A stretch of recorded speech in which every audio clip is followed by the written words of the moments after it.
Bayangkan sebuah sungai besar yang tiba-tiba tidak boleh lagi dipancing, dijala, atau bahkan dilalui perahu untuk menangkap ikan selama 10 tahun penuh. Itulah yang terjadi di Sungai Yangtze, sungai terpanjang di Tiongkok, yang kini menjadi simbol kebangkitan ekologi yang luar biasa. Setelah bertahun-tahun mengalami tekanan akibat polusi, pembangunan industri, dan penangkapan ikan berlebihan, pemerintah Tiongkok mengambil keputusan besar, menerapkan larangan penangkapan ikan secara menyeluruh selama 10 tahun, yang dimulai pada 1 Januari 2021. Kebijakan ini tidak hanya melarang aktivitas memancing, tapi juga segala bentuk penangkapan ikan, termasuk penggunaan jaring, alat tangkap modern, serta penggunaan perahu dan rakit untuk tujuan perikanan. Pemerintah Tiongkok tidak setengah-setengah. Mereka bahkan menyediakan subsidi dan pekerjaan alternatif bagi para nelayan yang terdampak. Yang luar biasa, meskipun baru berjalan sekitar 4,5 tahun, larangan ini telah menunjukkan hasil yang sangat nyata. Di sepanjang Sungai Yangtze, air menjadi lebih jernih, tanaman air tumbuh kembali, dan populasi ikan berkembang pesat.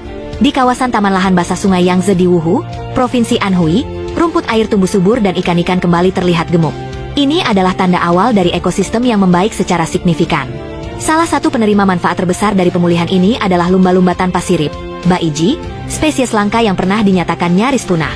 Dengan air sungai yang lebih bersih dan lingkungan yang lebih sehat, habitat alami lumba-lumba ini mulai pulih.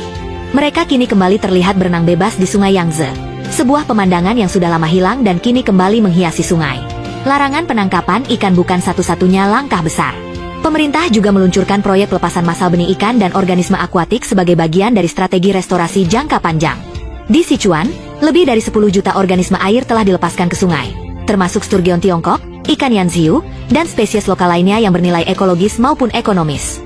Puncaknya terjadi setiap 6 Juni, saat diperingati sebagai Hari Pelepasan Ikan Nasional. Di Wuhan, hampir 10 juta ekor benih ikan dilepaskan ke Sungai Yangtze.